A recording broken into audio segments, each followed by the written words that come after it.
काल जी पांडवकालीन बारव आणि दर्गा या ठिकाणी काल ज्याप्रमाणे काही कार्यकर्ते जमले होते, त्या अनुषंगाने आज त्या ठिकाणी बंदोबस्त लावलेला आहे. सध्या तिथं परिस्थिती शांत आहे. कायदा व सुव्यवस्थेचा कोणताही प्रश्न नाही. आपण काल आणि आज दोन्ही समाजाची बैठक घेतलेली आहे आणि त्या अनुषंगाने आपण त्यांना समजावून सांगितलेलं आहे.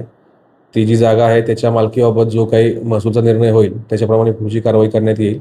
परंतु तोपर्यंत दोन्ही समाजांना शांतता राखण्याबद्दल आम्ही आवाहन केलेलं आहे आणि त्या अनुषंगाने सध्या त्या ठिकाणी आपण पोलीस बंदोबस्त लावलेला आहे आणि आपणही त्या अनुषंगाने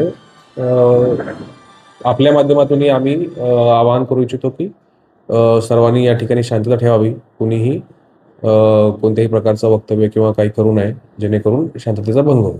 काल खरं तर त्या ठिकाणी निवेदन आले होते, म्हणजे काय प्रकरण घडलं कालच्या वेळेस? ते काल जी गोष्ट घडलेली आहे किंवा काय त्याच्याबद्दलचा तपास चालू आहे. त्यानंतर तपासानंतर पुढचं जे काही असेल ते योग्य ती पावलं उचलली जातील. खासदार नवाब कुलकर्णी काय सूचना तुम्हाला दिल्या त्यावेळेस? त्यांनी पाहणी केली, त्यावर तुम्ही काय त्यांनी सूचना केली?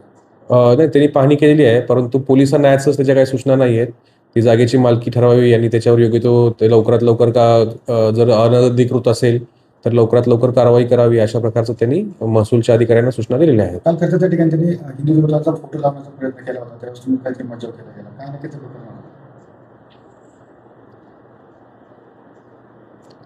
त्या ठिकाणी एका कार्यकर्त्याने ते फोटो घेऊन आलेला होता, परंतु आपण तो फोटो लावण्या अगोदरच तो फोटो ताब्यात घेतलेला होता. त्याच्यामुळे त्या ठिकाणी तसा कोणताही प्रकार झालेला नाही. आपण तो फोटो त्या कार्यकर्त्याकडून योग्य वेळी ताब्यात घेतलेला होता. धन्यवाद. किती थँक्यू. दिवस बंदोबस्त राहणार आहे? बंदोबस्त आजच्या दिवस राहील. योग्य त्या गरजेनुसार तो बंदोबस्त ठेवला जाईल. थँक्यू.